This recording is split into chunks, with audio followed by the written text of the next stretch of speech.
Assalamualaikum warahmatullahi wabarakatuh. Waalaikumsalam warahmatullahi wabarakatuh. Alhamdulillah wassalatu wassalamu ala sayyidina Rasulillah sayyidina wa maulana Muhammad ibn Abdullah wa ala alihi wa sahbihi wa mawala. La hawla wa la quwwata illa billah, amma ba'du. Bapak-bapak, ibu-ibu, saudara-saudara kaum muslimin rahimakumullah. Kapan kiamat itu akan datang? Ini rahasia Allah. Jangankan kita yang orang awam, baginda Nabi sendiri tidak diberitahu oleh Allah kapan kiamat itu akan terjadi.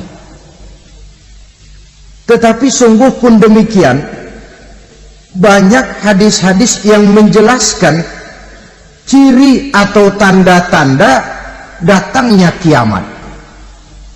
Nah, kalau sudah bicara soal tanda kiamat itu ada dua. Pertama yang disebut alamatus sughra, tanda-tanda kecil. Ini waktunya masih ada tenggang. Ada yang dinamakan alamatul kubra, tanda-tanda besar, artinya kiamat sudah diambang pintu. Apa tanda-tanda kecil dari datangnya hari kiamat itu? Misalnya kata Nabi, apabila ilmu sudah diangkat oleh Allah, artinya apabila ulama sudah banyak wafat, minat orang belajar agama berkurang, lalu kebodohan nampak merajalela di mana-mana, zina dikerjakan secara terbuka, minuman-minuman keras jadi kebanggaan, itu termasuk di antara tanda-tanda kecil terjadinya hari kiamat. Apalagi misalnya iza waladatil ammatu rabbataha, apabila budak sudah melahirkan tuan. Apa maksudnya? Ada yang mentafsirkan apabila anak sudah bisa membudaki orang tuanya. Orang tua yang melahirkan dia, yang membesarkan dia, demi setelah si anak besar jadi orang berpangkat, bertitel, berharta, berkedudukan, jadilah orang tua itu budaknya. Sehingga sering dibilang kalau orang tua kaya, anak jadi raja. Tapi kalau anak yang kaya, orang tua sering jadi budak. Apalagi munculnya fitnah yang bergelombang, timbul perang antara dua bangsa yang besar, waktu berjalan terasa sangat pendek sekali. Itu merupakan tanda di antara tanda-tanda kiamat. Termasuk di dalamnya sulit membedakan mana laki, mana perempuan.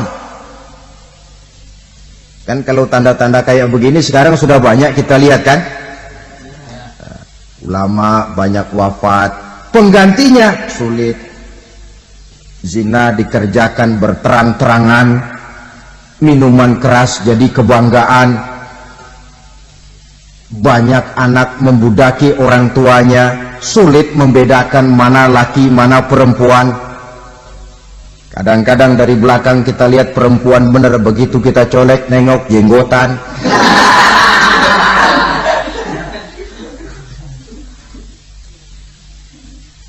Ini termasuk tanda-tanda kecil, masih ada tenggang sampai akan terjadinya kiamat itu. Nah, yang dimaksud dengan tanda-tanda besar, ini tanda besar artinya kiamat sudah diambang pintu. Pertama, matahari terbit dari sebelah barat. Apabila matahari sudah terbit dari arah sebelah barat, tertutuplah sudah pintu taubat. Bersabda Nabi kita, la taqumus sa'atu hatta tatlu'a syamsu min maghribiha. Tidak akan datang hari kiamat sampai matahari terbit dari arah sebelah barat. Fa iza tala'at, manakala matahari telah terbit dari arah sebelah barat, wa ra'ahan nasu, manusia banyak menyaksikan itu, amanu ajma'un, mereka pun lalu beriman.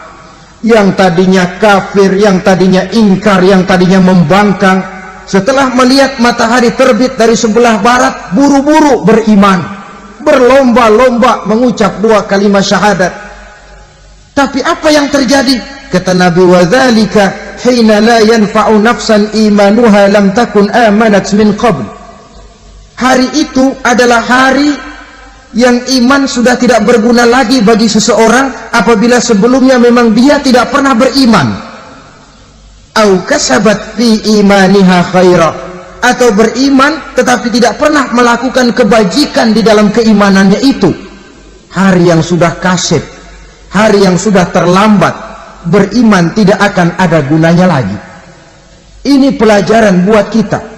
Sebelum sang surya terbit dari sebelah barat, sebelum nafas sampai di tenggorokan, artinya pintu taubat masih terbuka. Kalau 2 hal itu sudah terwujud, nafas sudah sampai di kerongkongan atau matahari sudah terbit dari arah sebelah barat, tertutuplah sudah pintu taubat. Tak ada lagi gunanya pangkat, jabatan, harta, bahkan beriman pun dalam suasana macam itu too late, kata orang Kulon. Sudah terlambat.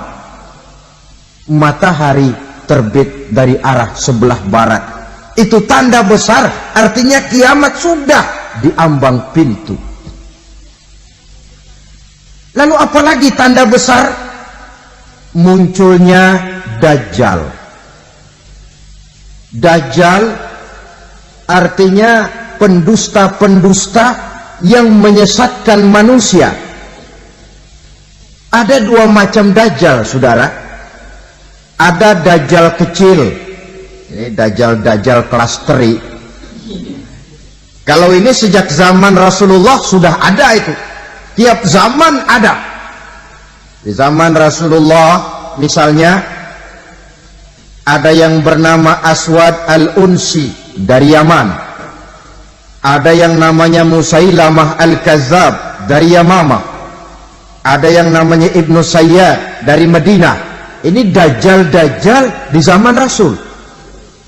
Musailamatul Kazzab memproklamirkan diri jadi nabi, dia di zaman Rasul masih hidup.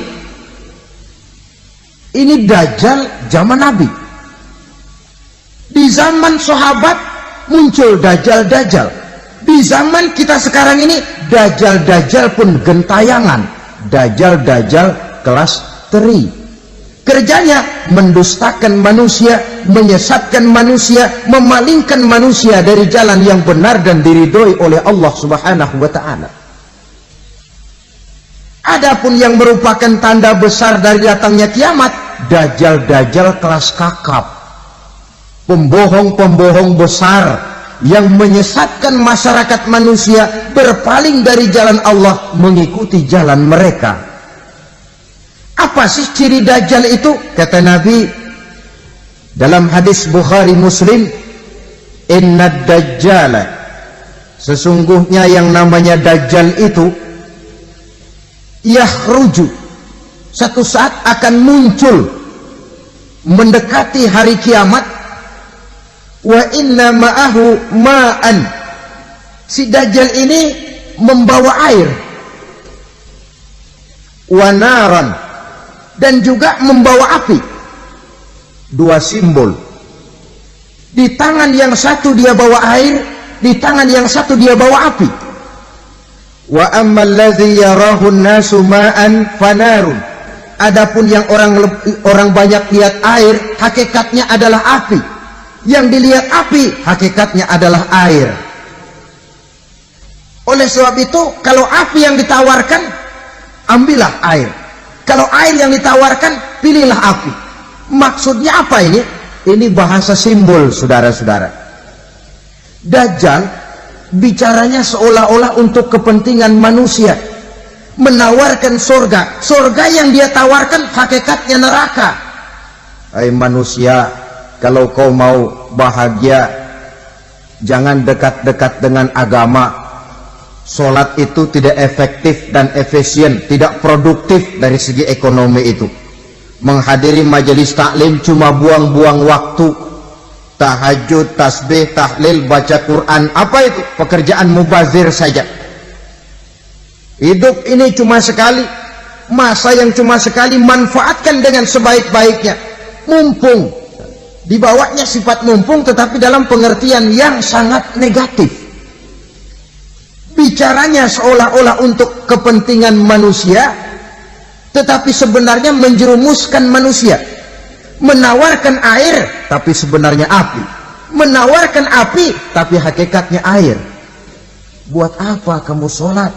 Buat apa kamu bayar zakat? Buat apa kamu puasa? Surga yang dicanangkan Dajjal hakikatnya neraka. Neraka yang digambarkan Dajjal pada dasarnya adalah surga.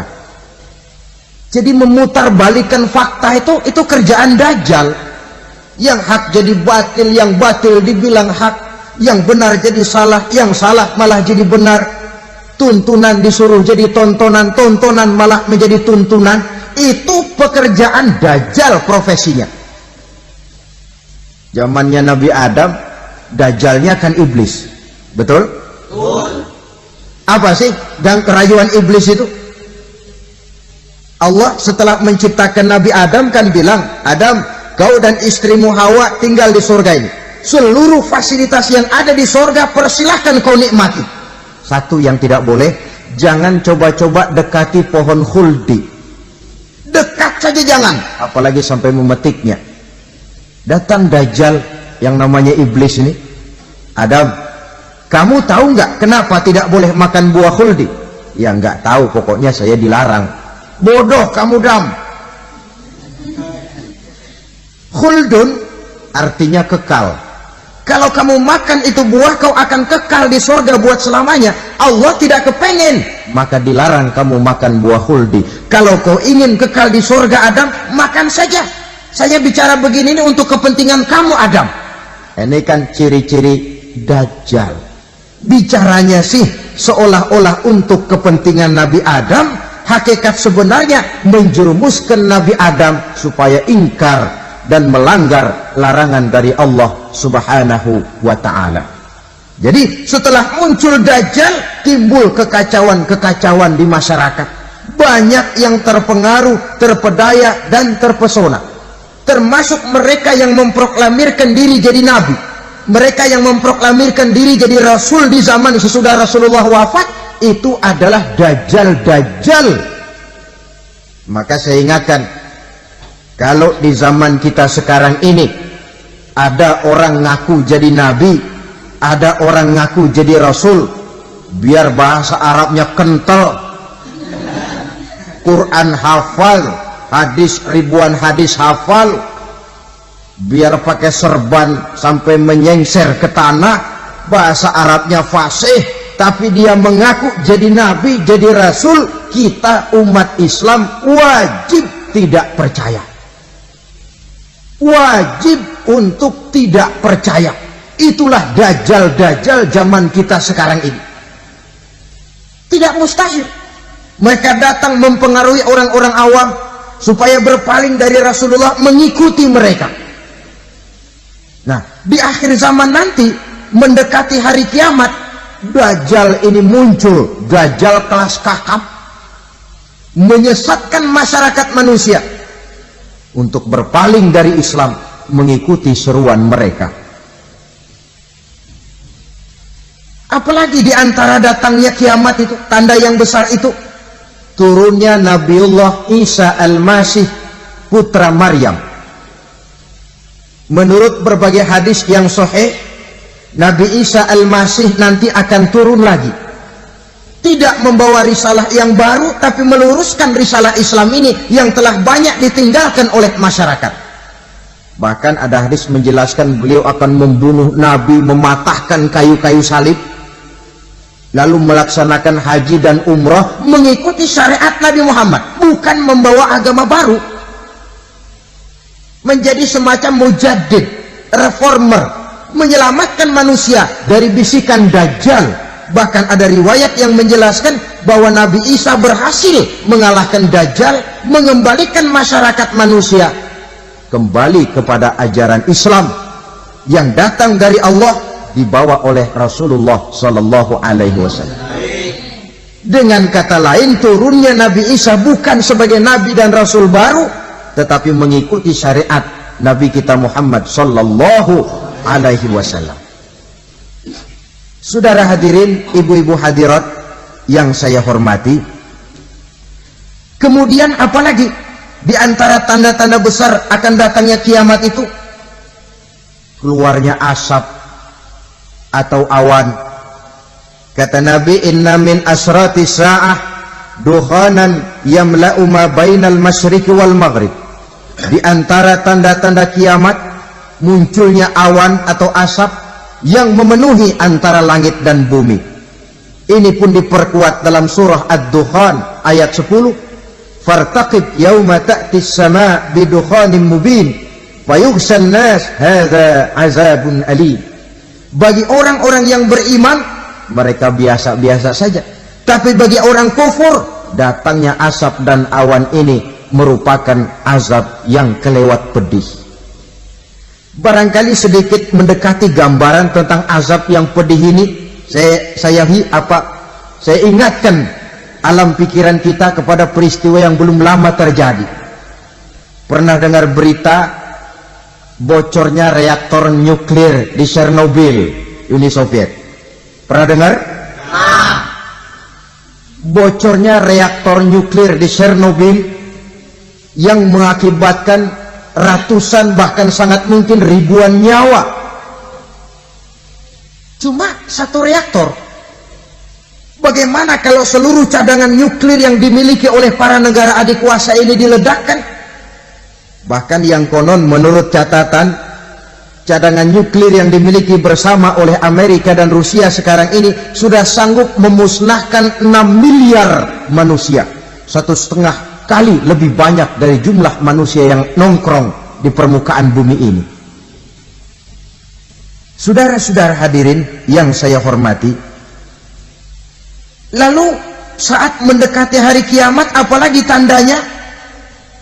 Setelah Nabi Isa wafat, pada saat turunnya yang kedua kali, lalu Allah meniupkan angin sejuk. Semua orang-orang beriman, orang-orang baik wafat, sehingga penghuni bumi ini cuma tinggal lagi terdiri dari orang-orang kafir. Tidak ada lagi di bumi ini yang bisa mengucapkan Allah. Sehingga dalam hadis qudsi itu ada keterangan, innallaha azza wa jalla yaqulu li Israfil. Allah pernah pesan kepada malaikat Israfil, kata Allah, Israfil, iza sami'ta qailan yaqul Allah Allah fa akhirin nafah 40 sanatan ikraman liqailiha. Hai Israfil, apabila kau dengar di permukaan bumi masih banyak orang yang mengucapkan Allah Allah, maka tunda sangkakala kiamat itu 40 tahun. Untuk apa? Ikraman liqailiha, menghormati orang yang mengucapkan Allah Allah itu. Wah, jadi karena sekarang masih banyak yang mengucapkan Allah, besar hatilah kita, masih jauh kiamat itu. Tapi jangan lupa, kiamat pribadi, kiamat kecil itu yang nggak kita sangka-sangka. Ajal datang mencabut nyawa, itu kiamat pribadi, dan itu yang pasti kita hadapi, dan itu yang membuat kita tidak boleh bersikap main-main di dalam kehidupan sekarang ini. Saudara hadirin yang saya hormati, tidak ada lagi orang-orang muslim, seluruh penduduk dunia ini kafir. Lalu terciptalah struktur sosial yang berlandaskan prinsip hidup semau gue. Bakal terjadilah prinsip di mana yang kaya menyantap yang miskin, yang kuat menindas yang lemah. Hidup sudah bagaikan di rimba belantara, berlaku hukum rimba, siapa yang kuat dia yang menang, siapa yang lemah menjadi mangsa. Timbul kekacauan, maksiat merajalela, munkarat menjadi-jadi, sehingga isi bumi ini penuh dengan segala macam perbuatan dosa. Tidak ada perlunya lagi alam diperpanjang temponya. Datang saat yang sudah dijanjikan oleh Allah Azza wa Jalla, maka terjadilah yang disebut kiamat kubra, kiamat besar, kiamat hancur-hancuran. Bagaimana kejadian ini dimulai? Dalam surah Az-Zumar ayat 68, Allah Subhanahu wa taala berfirman, "Wa nufikha fis-suri fasa'iqa man fis samawati wa man fil ardi illa man syaa Allah." Maka manakala ditiuplah sangkakala, terkejutlah seluruh yang ada di langit dan seluruh yang ada di bumi. Bila saat kiamat datang, Allah perintah malaikat Israfil, "Israfil, tiup sangkakalamu." Ditiuplah sangkakala oleh malaikat Israfil. Yang akibat daripada tiupan itu, seluruh yang ada di langit, seluruh yang ada di permukaan bumi terkejut. Yang ada di langit siapa? Malaikat kan. Bayangin aja kalau malaikat kaget, apalagi kita. Terkejut seluruh makhluk yang ada di bumi, yang ada di langit mendengar suara sangkakala itu. Bunyinya tidak sanggup kita bayangkan dahsyatnya. Ledakan nuklir, ledakan neutron, belum apa-apa ketimbang bunyi sangkakala malaikat Israfil ini. Nah, lalu mendengar bunyi sangkakala ini, gemparlah makhluk, kacaulah alam. Bumi gempa, planet-planet bertabrakan, gunung meletus, air laut tumpah ke darat, angin topan bertiup, halilintar menyambar. Lalu semua yang bernama hidup mati total. Mati bareng tanpa persiapan. La haula wala quwata illa billah. Saya kadang-kadang dalam tafakur bermohon, ya Allah, mudah-mudahan saya nggak nemuin kiamat beneran. Ngeri, nggak bisa kita bayangkan macam apa suasana seperti itu. Allah saja banyak memberikan gambaran, misalnya Al-Qari'ah, wa mal qari'ah, wa ma adraka mal qari'ah. Kejadian yang menggemparkan. Tahukah kamu apa kejadian yang menggemparkan itu? Yauma yakunun nasu kal farasil mabsus wa takunul jibalu kal ihnil manfus. Pada saat itu manusia berterbangan bagai kupu-kupu, gunung berterbangan seperti kapas ditiup angin. Gunung saja macam kapas, konon lagi manusia. Kematian total, mulai semut sampai gajah mati, jin mati, iblis mati, malaikat mati. Malaikat saja mati. Saudara hadirin yang saya hormati, kematian total yang tanpa persiapan. Orang bilang, Pak, kalau mati bareng begitu yang repot malaikat maut dong ya. Cabut sana, cabut sini. Itu kalau menurut logika kita, mestinya begitu menurut logika. Tapi logika juga yang bilang nggak perlu serepot itu. Sebab untuk mematikan listrik di wilayah DKI, di wilayah Jakarta, nggak perlu tiap rumah didatengin matiin, ya lama. Cukup dari kantor pusatnya saja PLN tekan satu tombol, gelaplah seluruh Jakarta. Saudara hadirin yang saya hormati, kematian total. Lalu setelah kematian total, planet-planet juga mati, dalam arti tidak bergerak dan beredar. Angin mati, dalam arti tidak bertiup. Air mati, dalam arti tidak ada riak gelombang. Pokoknya semua mati. Kullu nafsin za'iqatul maut, semua yang bernafas mati. Dalam ayat lain, kullu man 'alaiha fan, semua yang ada di permukaan bumi fana. Yang kekal cuma Allah Subhanahu wa ta'ala. Yang paling belakang mati malaikat maut dan malaikat Israfil. Tapi mati juga sesuai dengan janji Allah. Menurut hadis Bukhari Muslim dari Abi Hurairah, masa tenggang waktu antara kematian total pada tiupan sangkakala pertama dengan proses kebangkitan pada tiupan sangkakala kedua 40 lamanya. Tidak dijelaskan oleh Abi Hurairah 40 jam, apa 40 hari, apa 40 tahun. Hadis-hadis cuma menyebutkan 40 saja. Sunyi alam, yang tinggal cuma Allah saja lagi.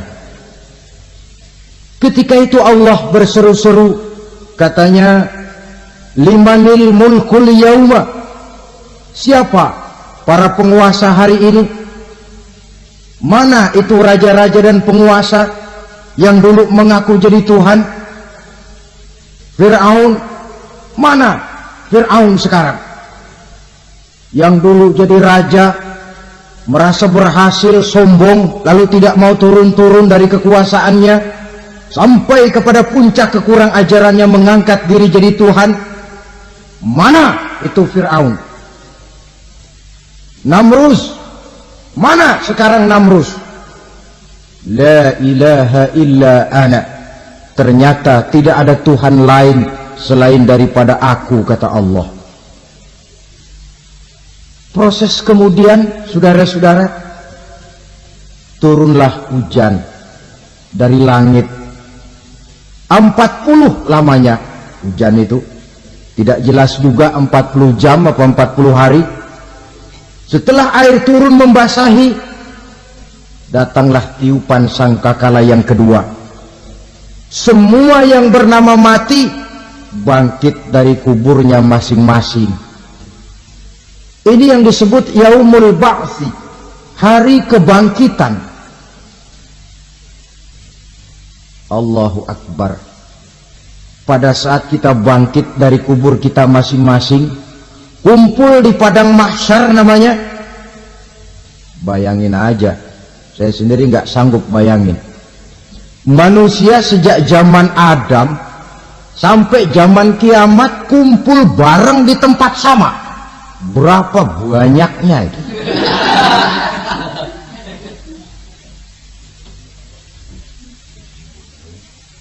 Dan yang luar biasa menurut satu riwayat, pada saat bangkit itu, Masya Allah, roman muka kita berubah, disesuaikan dengan amalan kita waktu di dunia ini. Barang siapa yang waktu di dunia amalannya itu amalan tikus, di akhirat nanti dia bangkit dari kubur, mukanya seperti muka tikus. Gagah betul badannya, tapi mukanya seperti tikus. Kenapa? Amalannya waktu di dunia seperti amalan tikus. Apa amalan tikus itu? Suka ngegeragoti barang yang sudah disimpan rapi-rapi. Orang sudah simpan uang rapi-rapi, simpan perhiasan rapi-rapi, digeragoti oleh tikus. Maling-maling, pencoleng-pencoleng, koruptor-koruptor, itu nanti di akhirat nanti kita lihat mukanya seperti muka tikus. Oh, ini waktu di dunia suka nyolong, hanya seperti muka tikus. Barang siapa yang waktu di dunia ini amalannya itu amalan macan, dia akan bangkit nanti mukanya seperti muka macan. Apa amalan macan? Macan itu amalannya menang-menangan. Orang yang mau menang saja, nggak mau mengalah. Coba lihat di hutan. Kenal hutan nggak? Nah. Di hutan, raja hutan di mana-mana pasti macan. Betul kan? Betul. Padahal hutan belum pernah bikin pemilihan umum. Tapi macan tidak peduli ada pemilihan umum apa tidak, pokok saya raja. Sebab apa? Macan jadi raja itu bukan karena benar, tapi karena kuat jadi raja. Setelah dia jadi raja, rakyat hutan yang mesti dilindungi malah dimakan oleh raja macan. Kambing rakyat hutan dimakan oleh macan. Ayam rakyat hutan dimakan oleh macan. Itu nanti kita lihat di akhirat itu mukanya seperti muka macan, gagah betul.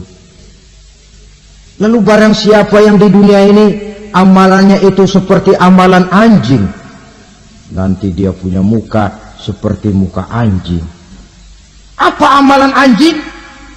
Pertama, anjing itu kalau disuruh jaga rumah, dia tidak bisa membedakan mana maling, mana tamu. Biar yang datang maling, kalau bawa tulang, anjing kalem. Yang kedua, anjing itu akan setia kepada siapa saja yang memberinya roti. Siapa yang memberinya roti, itulah majikannya. Apa kata majikannya, pasti dia laksanakan. Soal benar atau salah, dia tidak peduli. Setelah anjing dapat roti, dia tidak punya pilihan lain kecuali bilang, abdi mah kumaha juragan wae aya nama.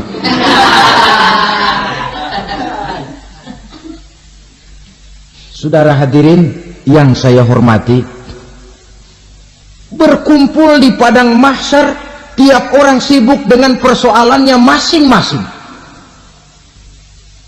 Matahari waktu itu didekatkan oleh Allah, panas luar biasa.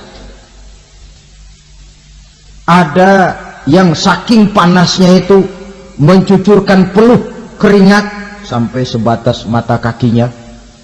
Ada yang keringatnya sampai sedengkulnya, ada yang keringatnya sampai sepusatnya, ada yang keringatnya mengalir sampai sebahunya, ada yang kelelap oleh keringatnya sendiri, sementara orang di sampingnya nggak apa-apa. Bergantung lagi amalan dia waktu di dunia ini. Saudara-saudara, sebagian orang dalam kepanikan padang mahsyar berombong-rombong datang mereka menghadap Nabi Adam. Ya Adam, anta abal bashar. Hai Adam, Tuhan adalah bapak moyang manusia. Kami sebentar lagi akan disidang, dimintakan pertanggungan jawab. Tolonglah kami, hai Adam. Kata Nabi Adam, jangankan nolongin sampean, saya sendiri tanggung jawab di hadapan Allah. Ketika dulu tidak boleh makan khuldi, saya serobot. Sudahlah, urus diri masing-masing saja, nafsi-nafsi. Begitu kata Nabi Nuh, begitu kata Nabi Ibrahim. Tiap orang bertanggung jawab sendiri-sendiri. Ketika itulah saudara-saudara, nikmatnya menjadi umat Nabi besar Muhammad sallallahu alaihi wasallam. Sebab apa? Walaupun menurut abjad kita ini umat paling belakang, kan paling belakang kita ini toh, karena Nabi Muhammad adalah Nabi akhir, tapi akan dihisab lebih dulu, lewat di atas sirat lebih dulu, masuk surga lebih dahulu ketimbang umat-umat belakangan. Ketika Rasul mendekati ajal, beliau tanyakan itu kepada malaikat Jibril. Malaikat Jibril berkata, Muhammad jangan khawatir, Allah sudah berjanji, inni haramtul jannata ala sairil anbiya hatta tadkhulaha anta wa haramtuha ala sairil umami hatta tadkhulaha ummatuka.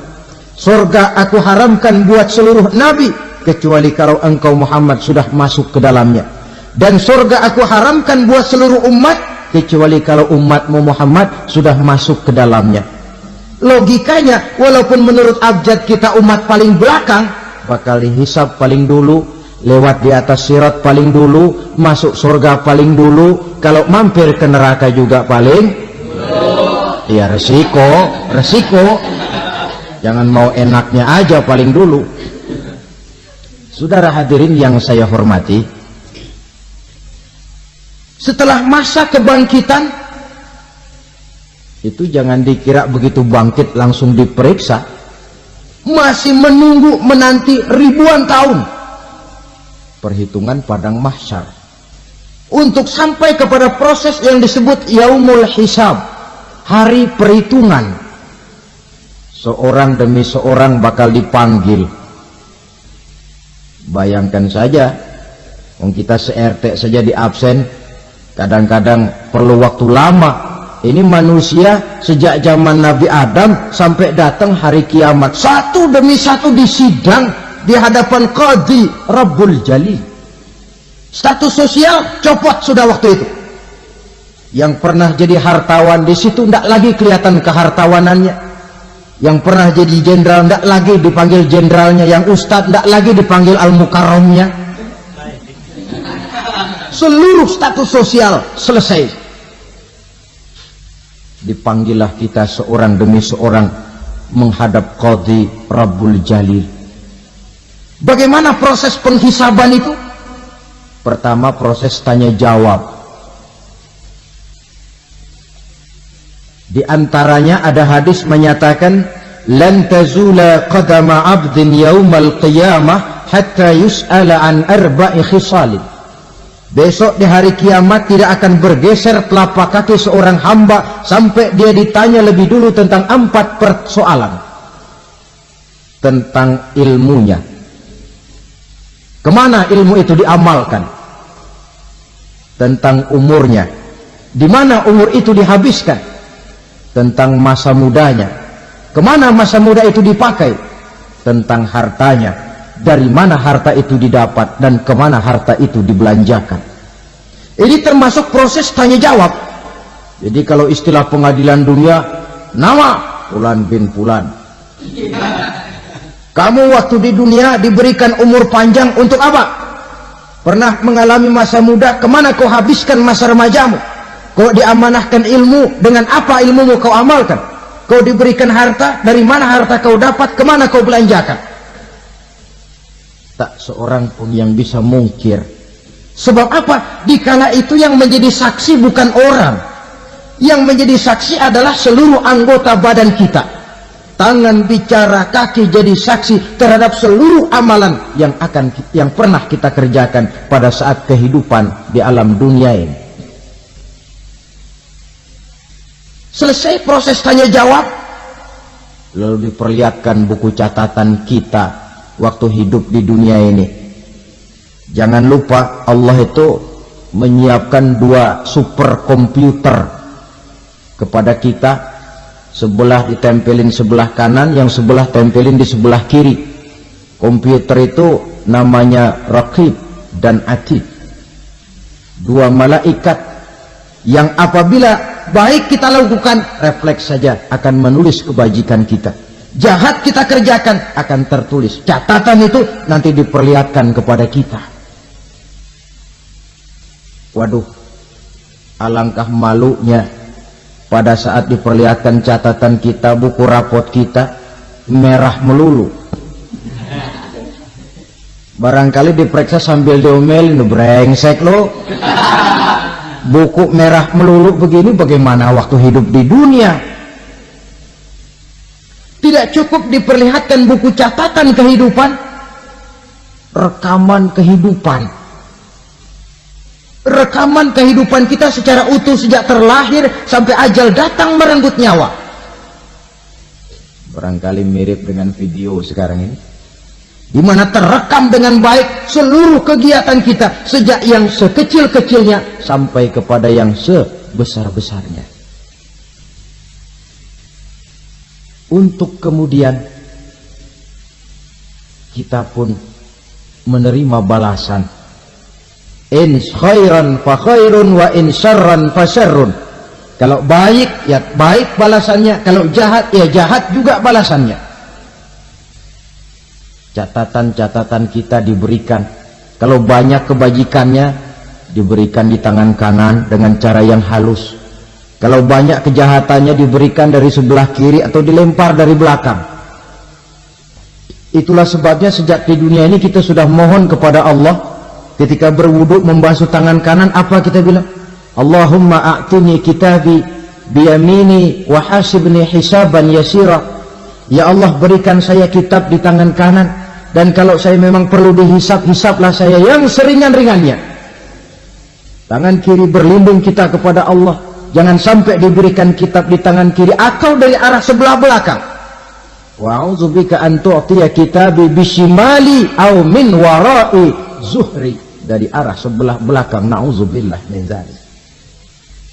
Setelah selesai lewat proses penghisaban, lewat mizan, timbangan, maka yang sudah selesai dihisab itu bergeraklah menuju sirat, jembatan yang terbentang menuju surga melalui neraka. Saudara-saudara, panjangnya perjalanan sirat itu memakan waktu ratusan tahun. Tetapi orang yang lewat di atas sirat pun macam-macam, bergantung amalannya ketika di dunia ini.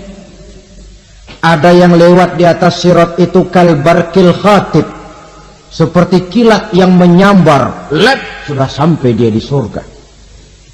Cepat bukan main. Ada yang lewat di atas sirat itu seperti orang lari-lari. Ada yang lewat di atas sirat itu seperti orang jalan biasa. Ada yang sambil merangkak, ada yang sambil ngesor, ada yang sambil gelayutan, ada yang selamat sampai ke ujung ke surga, ada yang tergelincir jatuh masuk ke dalam neraka, bergantung amalannya dalam kehidupan di dunia sekarang ini. Tiap kita akan melewati yang namanya sirat ini. Saudara-saudara kaum muslimin yang saya hormati, dengan demikian mereka yang selamat melalui sirat sampai ke terminal akhir surga, mereka yang ketika dihisab ternyata banyak kejahatannya daripada kebaikannya, mereka singgah di dalam neraka. Nah, adapun orang-orang yang beriman menurut ayat Quran dan hadis Nabi itu nanti ada bermacam-macam. Ada orang beriman itu yang dimasukkan surga. Ada orang beriman itu yang dimasukkan ke dalam surga. Ada orang beriman itu yang disebut penduduk surga. Kenapa lain-lain, Pak? Karena waktu di dunia amalannya juga lain-lain. Ada orang beriman yang masuk surga. Ini paling murah tiketnya. Mau masuk surga? Kata Nabi begini, ma min abdin qala la ilaha illallah thumma mata ala dhalik illa dakhalal jannah. Kalau seorang hamba sudah mengucap dua kalimat syahadat, dia yakin dengan kebenaran kalimat itu sampai matinya, orang itu akan masuk surga. Abi Dzar yang waktu itu diajak bicara heran, ya Rasul kok gampang betul? Iya.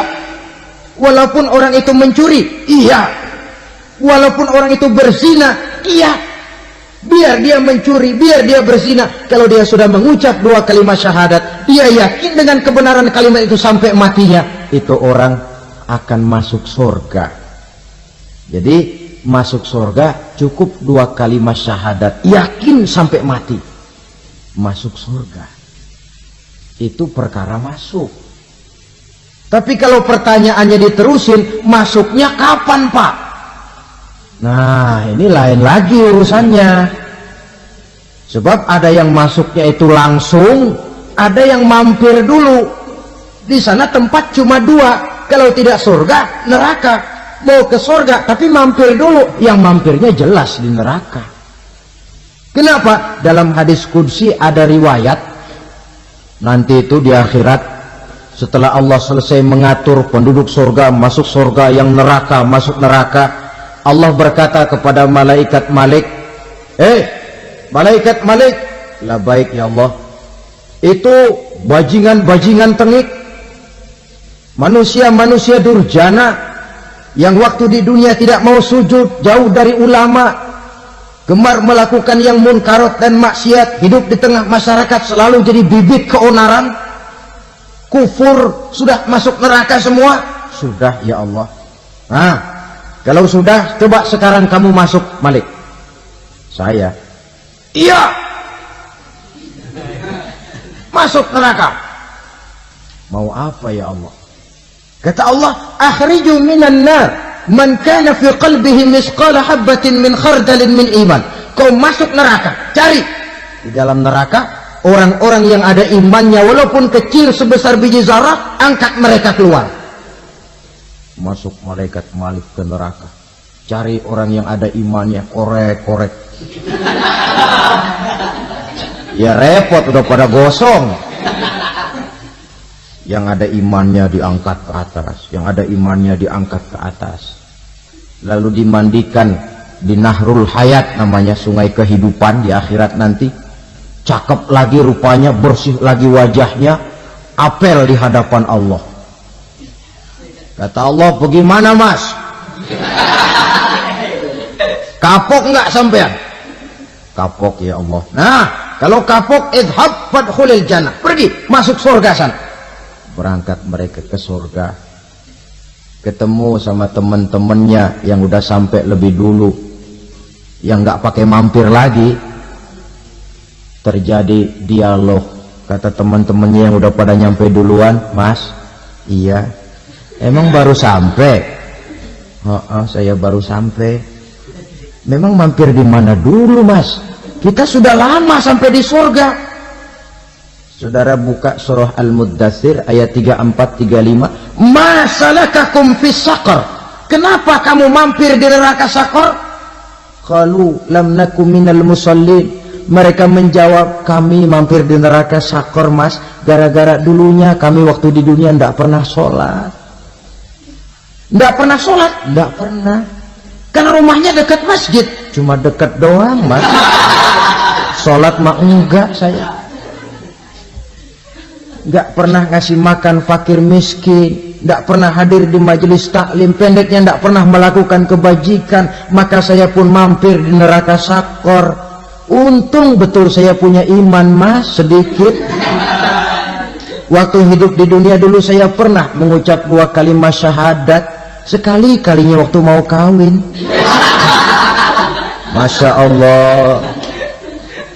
Untung saja kawin, kalau nggak kawin polos.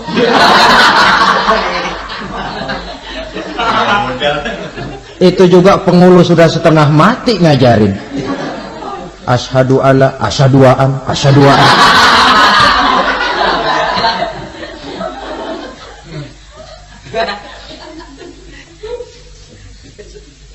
Ini namanya masuk surga, ada mampir dulu. Ada pula orang mukmin itu yang dimasukkan surga. Yang namanya dimasukkan kan terima beres.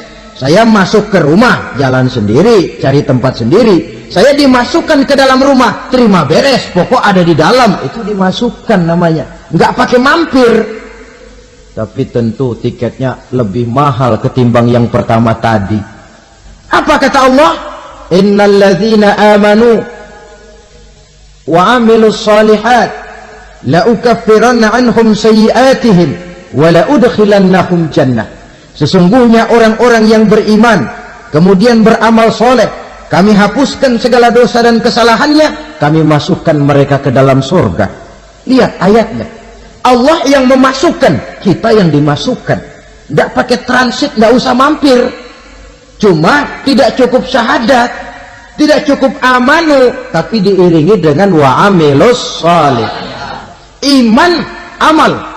Tidak cukup syahadat, lalu dibuktikan dia sholat, dia zakat, puasa, lalu dia melakukan berbagai macam kebajikan. Ini yang menyebabkan dia tidak pakai mampir di tempat yang bernama Saqar. Lalu ada pula orang mukmin itu yang disebut penduduk surga. Wah, ini sudah VIP ini. Ashabul jannah, penduduk surga. Siapa mereka? Kata Allah, innal ladzina amanu summa istaqamu fala khaufun 'alaihim wa la hum yahzanun ulaika ashabul jannah hum fiha khalidun. Sesungguhnya orang-orang yang beriman lalu istiqamah, tetap dalam melaksanakan perintah Allah, tidak goyah, tidak labil tapi stabil, istiqamah, mereka tidak takut dan tidak bersedih hati. Merekalah penduduk surga. Iman, istiqamah. Tidak punya duit, sembahyang. Banyak duit, sembahyang.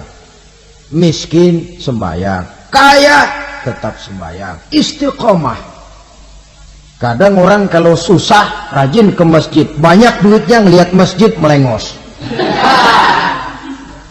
Itu yang dibilang waktu miskin hamba Allah, setelah kaya jadi hamba harta. Bergeser, tidak ada nilai istiqomahnya. Saudara-saudara, dengan begitu penduduk neraka itu dua. Ada penduduk permanen, ada penduduk yang semi permanen. Yang semi permanen orang-orang beriman yang mempunyai dosa besar. Mereka masuk ke neraka untuk menerima azab sesuai dengan dosanya. Bila selesai masa azab itu, mereka akan diangkat untuk ditempatkan kembali ke dalam surganya Allah Subhanahu wa ta'ala. Nah, dikala itulah saudara-saudara, ada yang disebut syafaat dari Rasulullah Sallallahu Alaihi Wasallam. Tapi tentu jangan lupa, syafaat ini ibarat kain menambal dia. Kita punya kain bolong-bolong sedikit, syafaat yang menambal. Sholat kita ada kurang dikit, sedekah kita ada campur riak dikit, amalan kita ada tidak karena Allah dikit. Kita berharap syafaat. Jadi biarlah kain masih bolong-bolong, yang penting punya kain. Tapi kalau kainnya tidak ada, yang ditambal apanya? Sholat tidak, puasa tidak, zakat tidak, berharap syafaat saja, ya, terlalu berlebihan itu. Saudara hadirin yang saya hormati, apabila selesai proses penghisaban, proses penghitungan, maka dikala itulah manusia terbagi dalam dua kelompok besar. Fariqun fil jannah wa fariqun fis sa'ir. Sekelompok orang-orang beruntung yang masuk ke dalam surga, dan sekelompok lagi masuk ke dalam neraka. Akan memakan waktu untuk menceritakan sifat surga dan neraka, tapi insya Allah pada kesempatan pertemuan lain saya sampaikan.